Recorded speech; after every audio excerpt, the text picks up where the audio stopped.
നീലി, ചാത്തൻ, ഒടിയൻ ഇവരൊക്കെ വീണ്ടും ചർച്ചയായിരിക്കുകയാണ്. ചെറുപ്പം മുതൽ ഒരുപാട് പ്രേതകഥകൾ നമ്മൾ കേട്ടിട്ടുണ്ടാവും.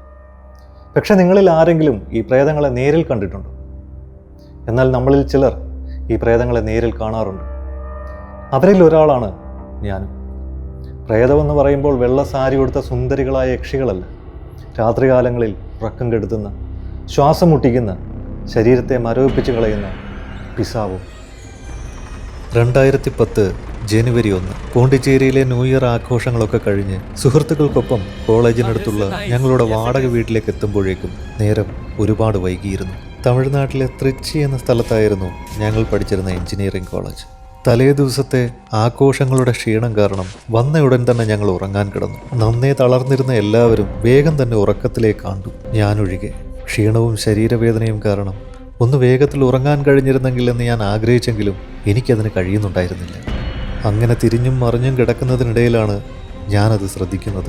ഞങ്ങൾ കിടക്കുന്ന മുറിയിൽ ഞങ്ങളെ കൂടാതെ മറ്റാരോ ഒരാൾ കൂടിയുണ്ട്. പെട്ടെന്ന് റൂമിലെ അരണ്ട വെളിച്ചത്തിൽ നിന്നിരുന്ന നിഴലുപോലെ കറുത്ത ആ രൂപം എൻ്റെ കണ്ണുകളിൽ ഉടക്കി.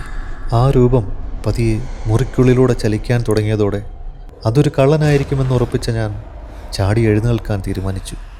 അപ്പോഴാണ് ഞാനത് മനസ്സിലാക്കുന്നത്. എനിക്ക് ചലിക്കാൻ സാധിക്കുന്നില്ല. കൈകളോ കാലുകളോ ഒന്നും എനിക്ക് ചലിപ്പിക്കാൻ കഴിയുന്നില്ല. ചലനമറ്റ് കിടന്ന എൻ്റെ മുന്നിൽ ആ കറുത്ത രൂപം ഒരു രാത്രി മുഴുവൻ തുറച്ചു നോക്കിക്കൊണ്ടേ നിന്നു. അതിനിടയ്ക്കെപ്പോഴോ എൻ്റെ ബോധം മറഞ്ഞു.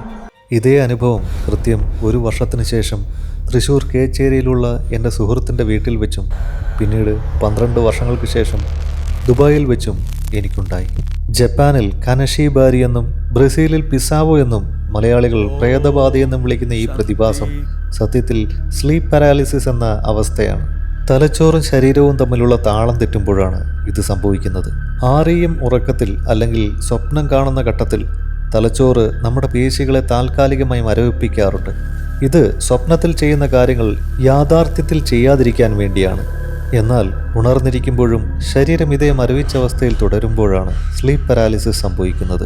തലച്ചോറ് അപ്പോഴും ഒരു സ്വപ്നതുല്യമായ അവസ്ഥയിലായിരിക്കും. അത്തരം അവസ്ഥകളിൽ സ്വപ്നത്തിൽ കാണുന്ന രൂപങ്ങളും അനുഭവങ്ങളുമെല്ലാം നമ്മുടെ കൺമുമ്പിൽ നടക്കുന്നതായിട്ടായിരിക്കും നമുക്ക് അനുഭവപ്പെടുക. അമിതമായ ചിന്തകളും മാനസിക പിരിമുറുക്കവും ശരീരത്തിൻ്റെ ക്ഷീണവുമൊക്കെ ഇത്തരം അവസ്ഥകൾക്ക് കാരണമാവാറുണ്ട്. സ്ലീപ്പ് പാരാലിസിസിൻ്റെ സമയത്ത് കാണുന്ന രൂപങ്ങൾ സത്യത്തിൽ യാഥാർത്ഥ്യമല്ല, നമ്മുടെ തലച്ചോറ് സൃഷ്ടിക്കുന്ന ചില തോന്നലുകൾ മാത്രമാണ്.